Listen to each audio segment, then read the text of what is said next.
I am Dorit Oliver-Wolff, and this is Sylvia.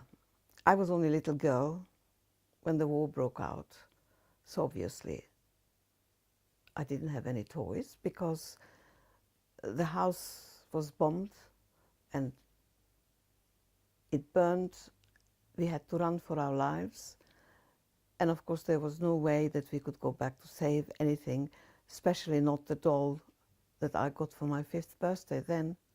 We walked, we hiked to Hungary because Hungary was not occupied by the Germans. We didn't have anything to eat, so we relied on scavenging behind hotels and anywhere, restaurants, to get some food because we were hiding. But my mother did promise me that after the war, when the war is over, she's going to buy me a doll. And of course in my head I thought, yes, any time now.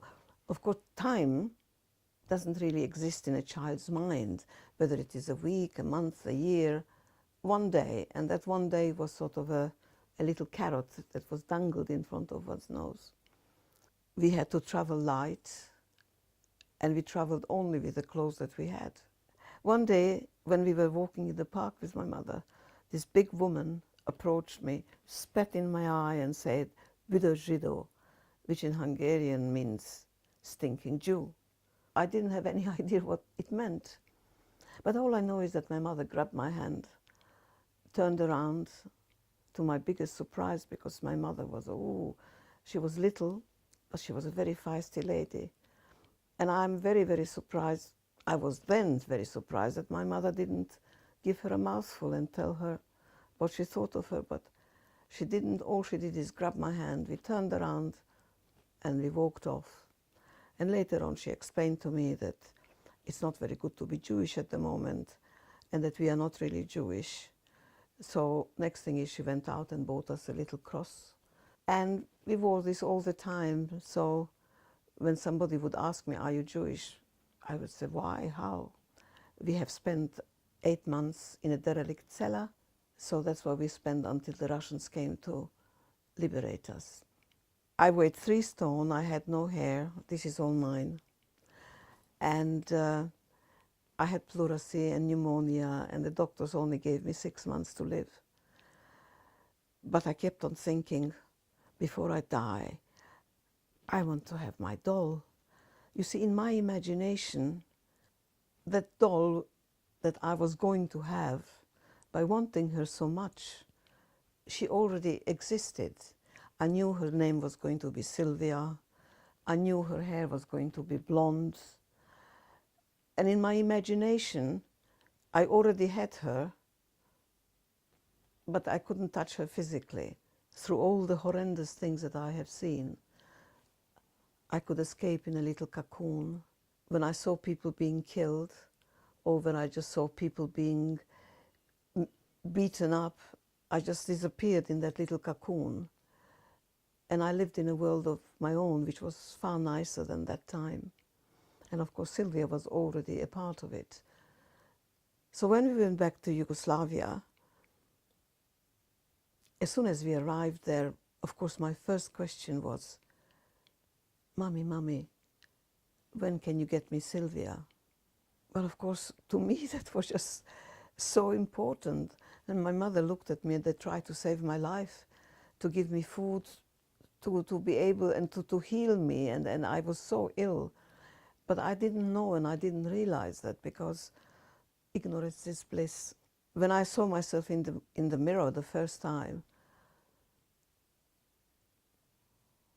I really was surprised, because I didn't imagine myself to look like that. Because there was no food at that time in Yugoslavia, these young boys and young girls went out to steal and to pilfer and to do all sorts of things in order to feed the families.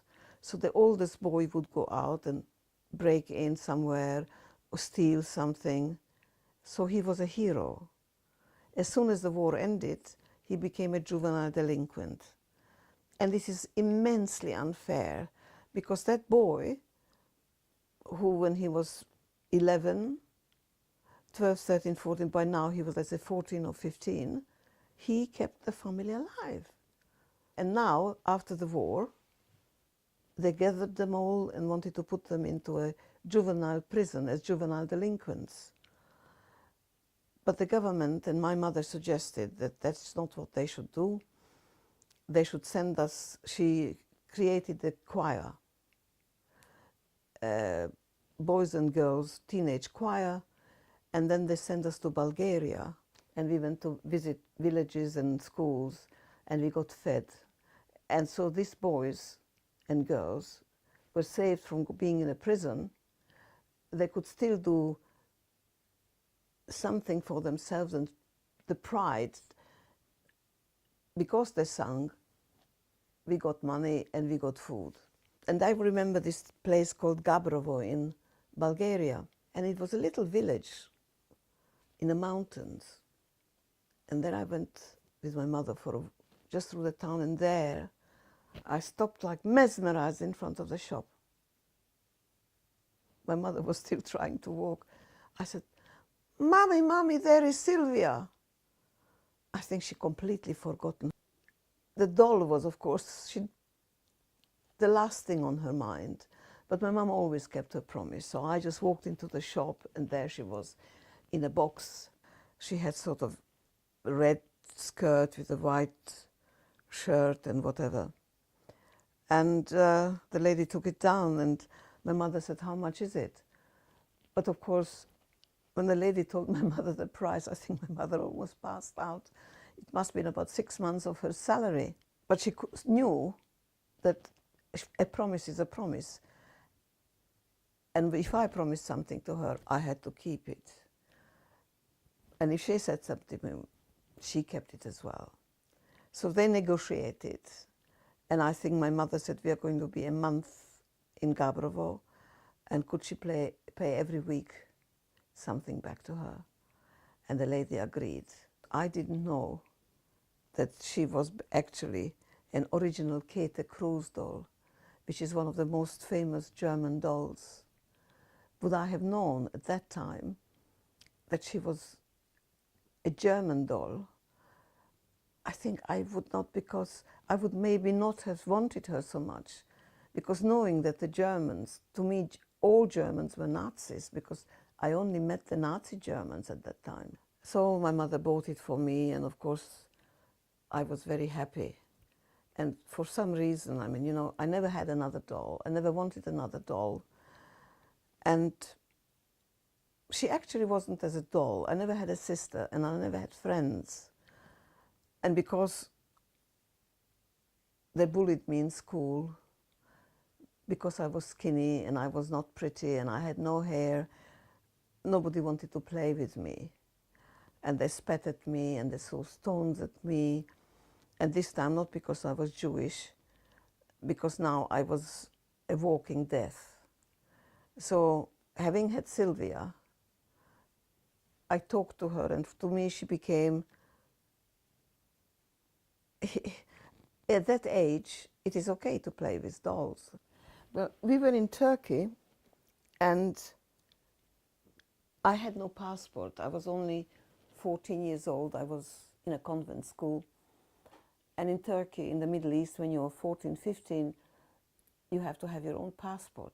I was given a special permit to travel to Germany, but of course you couldn't take any money out of Turkey, only few little monies. But I was supposed to stay in Germany for quite a while, so we didn't know how much money I would need. And my mother, obviously, got a hold of some gold coins and some cash, and she decided that the best way to smuggle is to take off Sylvia's head and hide the gold coins and some paper money and then sew it back again. I mean, I was lucky that in those days they didn't have any metal detectors, because poor old Sylvia would have gone meek, meek, meek, meek, meek.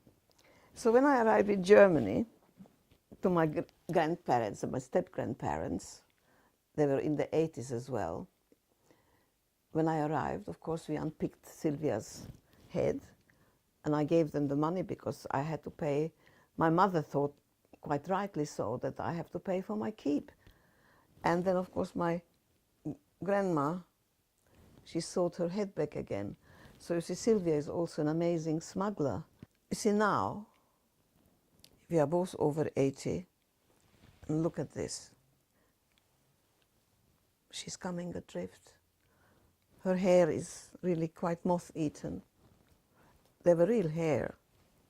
And of course, one day, I decided to give her a makeover. And you see, and I painted her, but I made her lips a little bit more pouting.